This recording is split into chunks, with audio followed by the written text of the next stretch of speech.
Shalom, selamat pagi Bapak Ibu yang terkasih dalam Tuhan Yesus Kristus.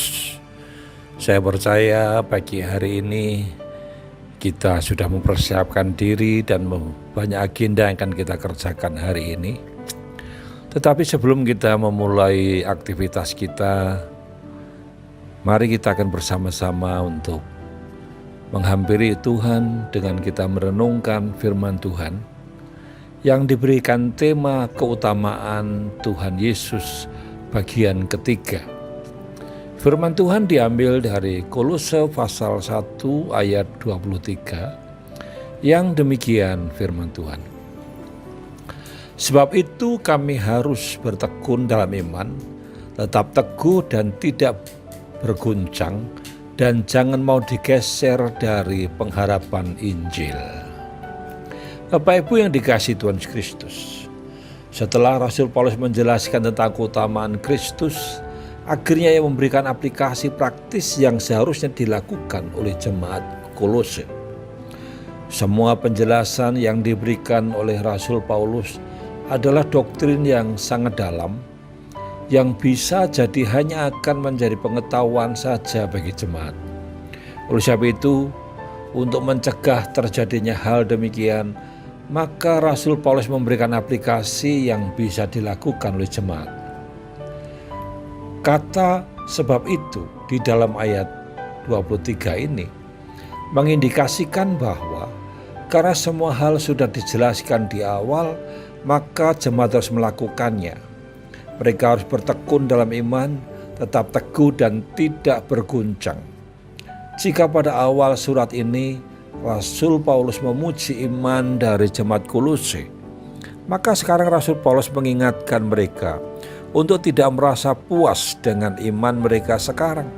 Mereka harus tetap bertekun di dalamnya, terus menjalani komitmen mereka kepada Tuhan Yesus Kristus, sehingga mereka bisa tetap teguh dan tidak berguncang, walaupun ada ajaran-ajaran sesat yang mencoba menggeser iman mereka dan membuat iman mereka goyah.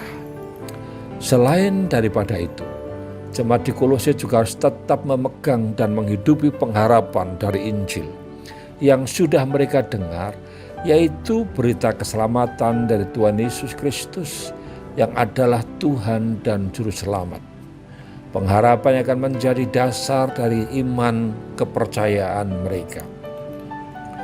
Kedua hal inilah yang seharusnya dilakukan oleh jemaat di Kolose. Namun dua hal ini bukan hanya menjadi kewajiban jemaat di Kolose, tapi juga merupakan kewajiban kita sebagai orang-orang percaya. Saat ini kita harus hidup sesuai dengan apa yang Tuhan kehendaki, karena kita hidup di tengah-tengah dunia yang dipenuhi ajaran sesat. Ajaran-ajaran yang mencoba membuat kita meninggalkan iman kepercayaan kita kepada Tuhan dan meragukan pengharapan Injil yang sudah kita dengar. Seharusnya kita terus bertekun dalam iman kepada Tuhan Yesus Kristus dan dalam pengharapan Injil. Di tengah kesesatan yang terus berkembang, mari kita lebih rindu untuk bertekun dalam iman dan pengharapan akan Injil. Karena itu, mari kita berpegang teguh kepada kebenaran firman Tuhan. Karena firman Tuhan menjadi satu-satunya pedoman dasar dalam hidup kita sebagai orang percaya.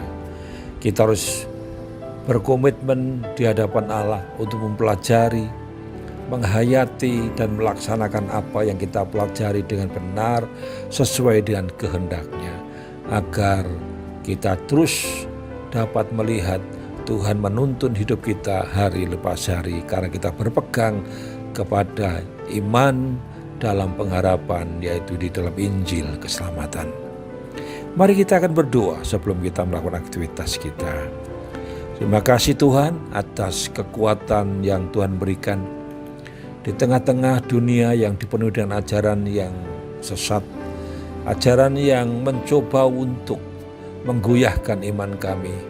Biarlah firman ini menguatkan kami, agar kami tetap bertekun dalam iman dan pengharapan akan Injil. Karena itulah kekuatan kami di tengah dunia yang sedang menuju kepada kebinasaan ini.